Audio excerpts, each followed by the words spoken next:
Na mtazamaji na msikilizaji, unaendelea kuungana nasi katika viunga hivi vya chuo cha NIT. Leo nipo na mwanatukasa, ataenda kutujuza kinachojiri katika chuo hiki pendwa cha NIT. Habari? Habari yangu ni nzuri. Unaitwa nani? Ninaitwa Sifa Cloud Agito, ni mwanatukasa hapa NIT. Kwa nini uko hapa? Niko hapa kwa ajili ya kuwakaribisha wanatukasa wote wale ambao wamekuja kusajiliwa kwa mwaka wa kwanza wa masomo hapa chuoni kwetu, chuo cha taifa cha usafirishaji tunakiita NIT. Napenda kuwakaribisha sana katika chama chetu cha tukasa.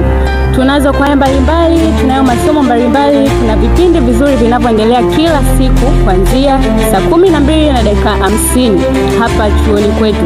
Hivyo napenda kuwakaribisha wanatukasa wote wa mwaka wa kwanza. Kwa majina anaitwa Grace Eliabu, ni katibu wa tawi la tukasa NIT. Niko hapa kwa ajili ya kuhakikisha kwamba wanafunzi wote wa mwaka wa kwanza, yaani wanatukasa, wanaingia katika zizi la Bwana, yaani wanaingia katika familia ya tukasa NIT kwa ajili ya kuhakikisha kwamba kadri ambavyo walikuwa wamelelewa huko na wazazi wao, basi wakifika huku malezi yale yanaendelea, na ikiwa ni kwa ajili ya kumtukuza Mungu wetu wa mbinguni.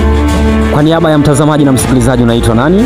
Naitwa Lazakia Japan, mwenyekiti wa jimbo la Kusini Mashariki mwa Tanzania seki katika idara ya tukasa. Vijana wameandaa utaratibu mzuri kwa ajili ya usajili wa mwaka wa kwanza. Kuna meza kadha wa kadha ambazo zipo kwa ajili ya kusajili first year. Utakapoona bango lolote limeandikwa tukasa, basi moja kwa moja hapo ndipo Adventista wa Sabato kutoka mikoa mbalimbali uweze kupokelewa na kusajiliwa. Na kwa namna ya pekee sana tukasa NIT wamefanya kitu kizuri. Ndio. Kiangalia hapa kuna sehemu takriban 2 kwa ajili ya usajili. Sehemu ya makaribisho, lakini pia huku ndani pia kuna sehemu ambapo wanasajiliwa na kazi inaenda vizuri. Asante sana mwenyekiti wa jimbo. Hivi ndivyo sakata la usajili linavyoendelea kulindima vikali kabisa. Nikiripoti kutokea katika viunga hivi vya NIT jijini Dar es Salaam nchini Tanzania, ambapo chuo cha NIT ni miongoni mwa vyuo vilivyoweza kubarikiwa kuwa na ndege East Africa na Tanzania nzima.